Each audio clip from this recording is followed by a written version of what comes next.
The Metabolic Melodies had their origins back when I first started teaching my first biochemistry class in the mid-90s.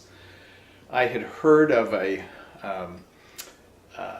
collection of songs that a professor named Baum, B-A-U-M, in England had written back in the 60s called the Biochemist Songbook.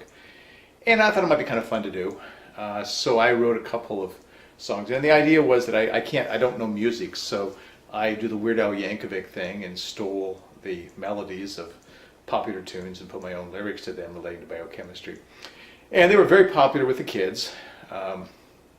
So I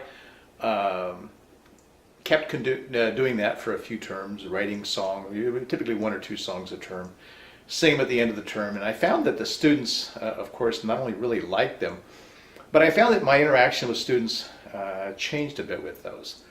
And I had the sense that what was happening was that the students were in fact getting more comfortable with me.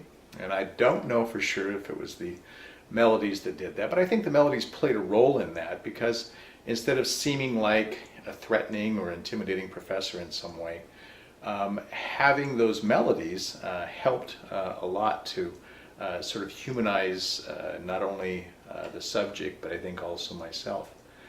So I made them become an integral part of the course I was teaching. And over the years, I've accumulated enough of the songs that I actually sing one song in every lecture.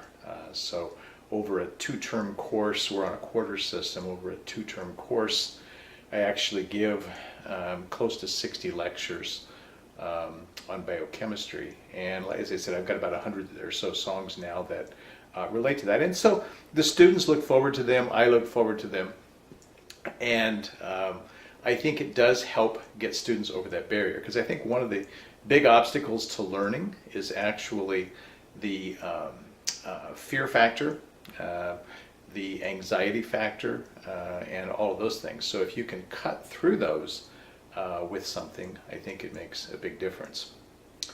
The melodies that I write all, as I said, do steal the melodies or the tunes of popular songs. And I have a sort of a method for doing that.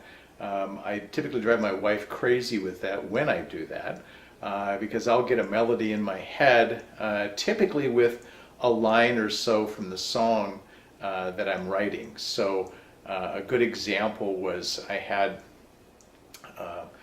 an old song called "Those Were the Days, My Friend," popularized back in the 60s.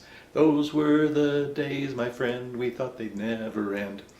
And as I was writing that, when I had this DNA polymerase line in my head that goes, polymerase, my friend, starts at the 5' end, or 3' end, yeah.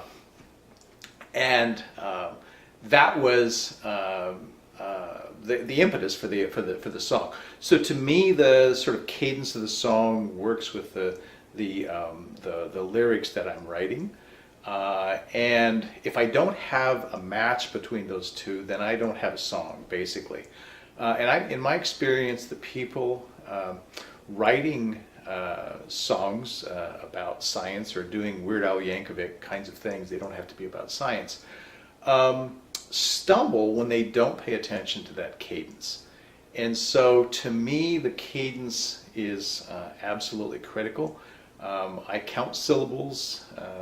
I don't try to stretch words across multiple notes and so forth, for example. And so I'm kind of picky about that. And the upshot of that, from what I've seen, is that people tell me that my songs are quite easy to sing, meaning that they don't have to know where to stretch a note or compress a note or something like that. And I think that helps a lot, because to me, the release that happens with the songs is the fact that people get comfortable doing that, and I think that they do it if they actually sing the songs.